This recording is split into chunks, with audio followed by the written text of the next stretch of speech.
জয় হিন্দ। তো আমরা কালকে দেখেছিলাম যে বিভিন্ন রকম ইউরোপিয়ানরা একে একে ভারতবর্ষে আসছিল কিসের জন্য? মেনলি বাণিজ্য করার জন্য। কিন্তু ভারতবর্ষে এসে তখন যারা বাণিজ্য করার সাথে সাথে তারা লক্ষ্য করে যে ভারতবর্ষে সে সময় যে সমস্ত রাজারা শাসন করছিল সেই সমস্ত রাজারা কিন্তু একটা সেন্ট্রালাইজ পাওয়ারের খুব অভাব ছিল সেই সময়তে। ঠিক আছে, বিভিন্ন রকম রাজারা নিজেদের মধ্যে ছোট ছোট রাজ্যে ভাগ ভাগ করা ছিল এবং এক রাজার সাথে আরেক রাজার সবসময় মানে কি বন্ধুত্ব তো ছিলই না, বরঞ্চ এক রাজার সাথে আরেক রাজার রাজ্য কি করে হড়প করে নেওয়া যায় সেই সমস্ত প্ল্যানিং এ থাকতো সবসময়। তো আস্তে আস্তে কি করে এই সমস্ত যে সমস্ত ইউরোপিয়ানরা আসে তারা এই ব্যাপারটা বুঝতে পারে এবং তারা কি করে বাণিজ্যের সাথে সাথে তারা এখানে কি করে তারা তাদের ভারতের যে টেরিটরি সেটাও কিছু কিছু অধিকার করা শুরু করে দেয়। তো আমরা কালকে মোটামুটি পর্তুগাল পড়ে নিয়েছিলাম, তো একবার রিভিশন করে নিই। তো পর্তুগালের মধ্যে প্রথমে এসেছিল ভাস্কো ডা গামা, তারপরে এসেছিল তোমার ক্যাব্রেল এসেছিল, তারপরে গভর্নর হিসাবে প্রথম আসে কে? ফ্রান্সিসকো ডি আলমেডা আসে, তারপরে আলফান্সো ডি আলবুকার এবং শেষে নিনো দা কোনা আসে।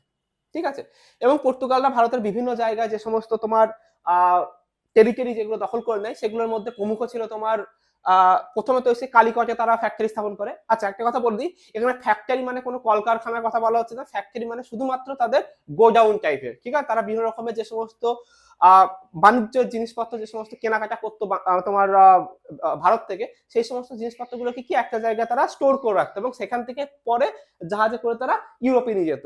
তো একটা জায়গায় তো স্টোর করে রাখার দরকার, সেই স্টোর রুম থেকে অ্যাকচুয়ালি ওটাকে বলছে ফ্যাক্টরি। ঠিক আছে, তো দেখো পর্তুগালরা মেনলি যে সমস্ত জায়গাতে তোমার ফ্যাক্টরি স্থাপন করেছিল বা আস্তে আস্তে যখন গভর্নর আসে তোমার হেডকোয়ার্টার স্থাপন করে, মেনলি তোমার ছিল কালিকট, কান্নুর এবং কোচিন, সিসিসি। ঠিক আছে, সিসিসি, কালিকট, কোচিন আর কান্নুর। এছাড়াও আস্তে আস্তে তোমার দমন দিউকেও তারা অধিকার করে নিয়েছিল। তো মেনলি দমন দিউ আর তোমার এই সিসিসি, কালিকট, কোচিন এবং কান্নুর, এই অঞ্চলগুলোতে বেসিক্যালি কাদের অধিপত্য স্থাপন হয়েছিল? পর্তুগালদের। পর্তুগালটা মেনলি এই অঞ্চলটা। তো দেখা যাচ্ছে যে তোমার কোথায় মেনলি তোমার এই ওয়েস্ট কোস্ট, ওয়েস্ট কোস্টটা কে ক্যাপচার করে নিয়েছে? তোমার পর্তুগালরা।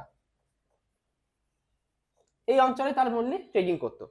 এছাড়াও তাদের তোমার ইস্ট কোস্টেও কিছু ছিল, যেমন এখানে তোমার ছিল তোমার নাগাপট্টনম বলে একটা জায়গা ছিল, নাগাপট্টনম। ঠিক আছে, নাগাপট্টনমে তাদের মোটামুটি একটা বাণিজ্যিক কেন্দ্র ছিল কাদের? পর্তুগালদের। ঠিক আছে, তো যাই হোক আমরা কালকে পর্তুগাল পড়ে নিচ্ছি, আজকে আমরা দেখবো ডাচ।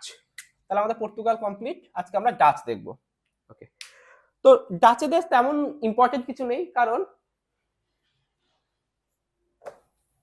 এদের বাণিজ্যিক ব্যাপারটা তো মেনলি এদের বাণিজ্যিক ব্যাপার ছিল, কিন্তু এদের টেরিটরি যে অধিকার করা বা সেই সমস্ত রাজনৈতিক ইন্টারেস্ট খুব একটা ডাচেদের ছিল না। তারা মেনলি এসেছিল বাণিজ্য করতে এবং তারা বাণিজ্যের দিকে ফোকাস করেছিল।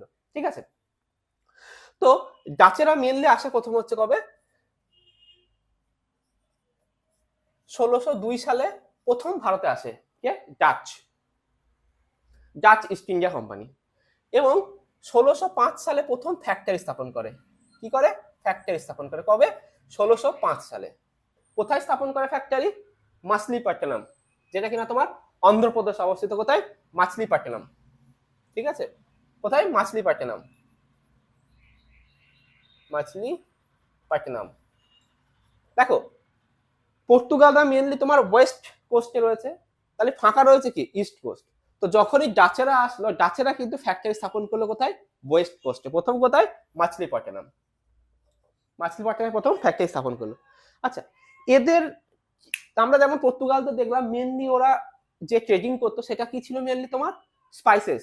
আর কি ছিল তোমার এখানে? মেনলি তোমার পটাটো, টমেটো, টোবাকো, এই সমস্ত। ঠিক আছে, কিন্তু যখন আমরা দেখলাম ডাচেদের বাণিজ্যের যে সমস্ত আইটেম গুলো ছিল সেগুলো কিন্তু ডিফারেন্ট ছিল। দেখো একটা যে সবাই যদি একই ট্রেড করা শুরু করে, ইন্ডিয়া থেকে সবাই যদি স্পাইসেস কিনে নিয়ে ইউরোপে দেয়, তাহলে সেখানে আবার তো জিনিসের দাম প্রচুর পরিমাণে কমে যাবে, তাই না? কারণ যখন আমরা জানি যে যখনই কোনো কিছু সাপ্লাই বেড়ে যাবে তখন তার প্রাইস অনেক কমে যাবে। তো ঠিক সেরকম ডাচেরা কি করেছিল এখানে? স্পাইসেস না, এরা অন্য অন্য জিনিসের ট্রেডিং শুরু করেছিল। সেই সমস্ত জিনিসপত্রগুলো কি?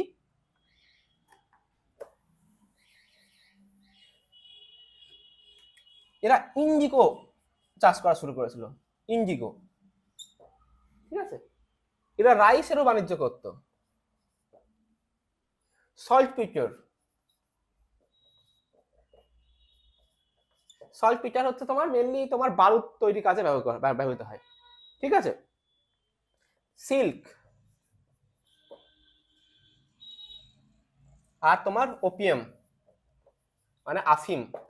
একটা জিনিস লক্ষ্য করো, এই যে ওপিয়াম, আফিম, টোবাকো, এই সমস্ত কিন্তু আমাদের ভারত ইন্ডিয়ান কালচারে কিন্তু ছিল না অ্যাকচুয়ালি।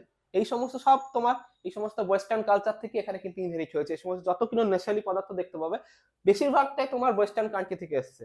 আগে দেখলাম তোমার পর্তুগালরা নিয়ে আসলো টোবাকো, এরা নিয়ে আসলো ওপিয়ামের চাষ শুরু করে দিল। তো যাই হোক, এরা কিন্তু কি করতো, ভারতের এই সমস্ত জিনিসপত্রগুলো চাষ করতে, উৎপাদন করতে, এবং এখান থেকে নিয়ে তারা কোথায় এক্সপোর্ট করতো, তারা মেনলি ইউরোপিয়ান কান্ট্রি বা আরো অন্যান্য দেশের সঙ্গে মেনলি তোমার বাণিজ্য করতো। এই সমস্ত ফসলগুলো কি হতো, ভারতে ভালো হতো। তো ইন্ডিগো মেনলি কোথায় চাষ করতো তারা, ইন্ডিগো মেনলি চাষ করতো তোমার যমুনা ভ্যালিতে, যমুনা ভ্যালি মেনলি সেন্ট্রাল ইন্ডিয়াতে, ঠিক আছে।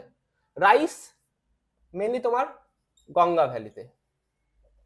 আজকের দিনও দেখতে পাবা সব তুমি তুমি দেখো ধান উৎপাদনে ওয়েস্ট বেঙ্গলে প্রচুর পরিমাণে ধান উৎপাদন হয়, ঠিক সেরকম তখনও তাই গঙ্গা ভ্যালিতে তোমার প্রচুর পরিমাণে হতো। সল্ট পিটার মেনলি তোমার গুজরাট। সিল্ক বেঙ্গল, মুর্শিদাবাদের সিল্ক বিখ্যাত। ওপিয়াম মেনলি তোমার বিহার। এই সমস্ত রাজ্য থেকে বেসিক্যালি তারা এগুলো উৎপাদন করতো এবং কালেক্ট করে তারা কিনা বাণিজ্য করতো, মনে থাকবে। তাহলে এইটা গেল তোমার ডাচেদের বাণিজ্যিক দ্রব্য, এবং ডাচেদের মেনলি তোমার ফ্যাক্টরি প্রথম স্থাপন করেছিল কোথায়, মাসলিপট্টনম। কিছুদিন বাদে তারা কোথায় স্থাপন করেছিল, নাগাপট্টনম। নাগাপট্টনম কাদের অধীনে ছিল বলেছিলাম, পর্তুগালদের, এবং পর্তুগালদের কাছ থেকে নিয়ে নিয়েছিল কে, ডাচেরা, এবং এখানে তারা ফ্যাক্টরি স্থাপন করলো। তাছাড়াও বাকি আমরা দেখতে পেলাম যে বিহার, তারপর তোমার বেঙ্গল, তারপর তোমার গুজরাট, বিভিন্ন জায়গায় ছোট ছোট অনেক জায়গায় তোমার ব্যবসা বাণিজ্যের জন্য তোমার ফ্যাক্টরি ওরা স্থাপন করেছিল, ঠিক আছে। তো যাই হোক, এই পর্যন্ত কোনো রকম প্রবলেম হয়নি। পর্তুগালদের মতো ওয়েস্ট কোস্টে বাণিজ্য করছিল তোমার, যারা তোমার ডাচরা তারা মেনলি ইস্ট কোস্ট এবং সেন্ট্রাল ইন্ডিয়াতে দেখলাম বিভিন্ন জায়গাতে তারা কিনা বাণিজ্যিক কেন্দ্র বা বাণিজ্যিক ফ্যাক্টরি স্থাপন করে। তো এদের মধ্যে কোনো রকম প্রবলেম হয়নি, কোনো রকম কনফ্লিক্ট চলছিল না। কনফ্লিক্ট আস্তে আস্তে শুরু হয় যখন ভারতবর্ষে ব্রিটিশরা আসা শুরু করে, ঠিক আছে। যখন ব্রিটিশ কোম্পানি যখন ভারতবর্ষে আসে, তখন দেখা যায় যে ওদের সাথে বিভিন্ন ধরনের, যেমন পর্তুগালদের তোমার কনফ্লিক্ট হয়, ডাচেদের কনফ্লিক্ট হয়, এবং প্রত্যেকে ফ্রান্সিসিদের সঙ্গে কনফ্লিক্ট হয়। এগুলো আমরা যেদিনকে ব্রিটিশ ইস্ট ইন্ডিয়া কোম্পানি করবো সেদিনকে আমরা দেখতে পাবো যে কাদের সাথে কোথায় কনফ্লিক্ট হয়েছে। তো আজকে অল্পই থাক, এটুকুই। কালকে আমরা তোমার ব্রিটিশ ইস্ট ইন্ডিয়া কোম্পানি শুরু করবো।